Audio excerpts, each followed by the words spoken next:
They're so absolutely certain about this stuff that if you differ from them just a little bit, and they can't even begin to conceive of how someone could have fellowship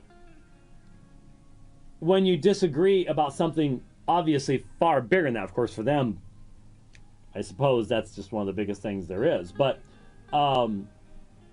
they can't conceive of how I could preach the gospel in a Presbyterian church and then the next night debate the pastor of that church on the subject of baptism. They just can't see that. And since it does take work to think issues through, figure out where they are in the spectrum of definitional things versus adiaphora, important things, things that will divide us ecclesiastically, but maybe not in regards to the gospel. What's definition of the gospel? Of course, we live in a day, let's be honest with ourselves. I've talked about it many times before, the mere Christianity movement, the least common denominator stuff, and put the gospel out here someplace. There's all sorts of things that we have to think through. And yesterday in channel, a couple of us were, I don't know what it was yesterday, but there was just, it seemed like everything that was being discussed, every link that was being dropped, had something to do with more insanity. Either it was heresy, abject foolishness in the church, Christians being persecuted, just the promotion of godlessness in our society. And a couple of us were just like, oh, stop the world, I want to get off. Just so much of it that I think there's a strong temptation for a lot of us just throw our hands up in the air and say, enough, I can't deal with all this. And you might say, you get to feel like that? I sure do.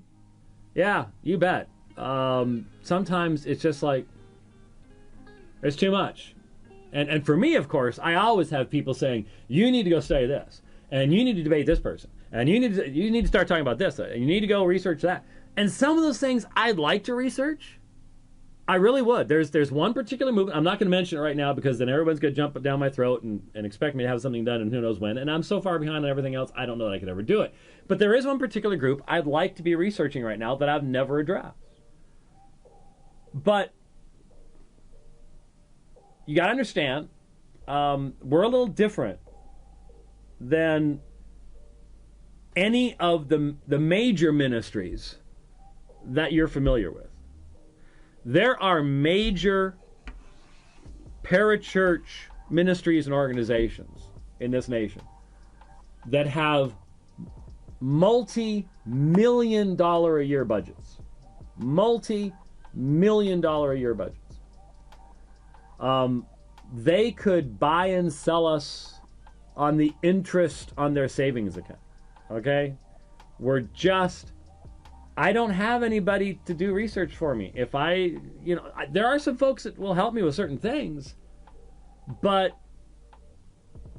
I would imagine if I put out a call and say, hey, I'd like to try to get 3 or 4 people together and you get me the best information and I'll read it and stuff like that, I could probably put that together. But to be honest with you, I'm not even good at organizing other people that way.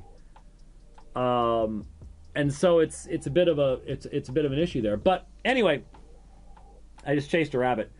It got back onto the path there. The point is, yeah, sometimes I just feel like, and I know in my mind, God's still on his throne. I'm only seeing a very small portion of it. We've seen all sorts of people brought out of error, and it's just I know all that, but sometimes you just start getting tired. And on the short term thing, what helps me in situations like that is to get on the bike and go for a long ride and listen to something other than heresy. Maybe something positive, maybe some fiction or some history that's not maybe that's escapism, but I just don't think that anyone can just sit around all the time constantly facing the weirdness and the strangeness today. And for some of us older folks, some of you younger folks need to realize, some of us older folks, it's the speed at which this is happening that is downright disorienting to us. It really is. That's not how we were raised.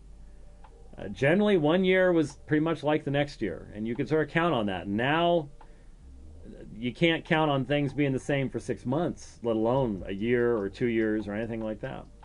The rate of change is extremely, extremely rapid. So, back to the point, what was the foundation for all of this? What causes the problem here is a fundamental distrust in the Word of God. A fundamental distrust in the Word of God. And just to make a transition here, you keep looking at me like there's something you want to say. Oh, okay.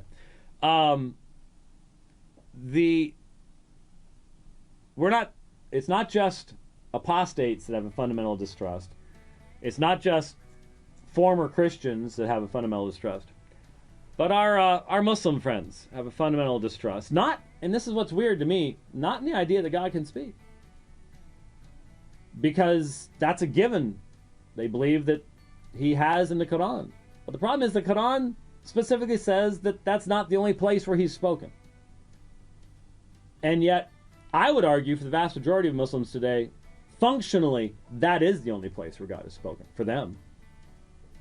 I mean, if you're a Muslim today, let me shift gears here. If you're a Muslim, do you really believe God has spoken anywhere else? Now, some of you Sufis are going, well, yes, but if you're a non-Sufi Sunni, where are these other revelations that have been natsal? Or wouldn't you have to really admit that fundamentally, when you boil it down, the Quran's pretty much it?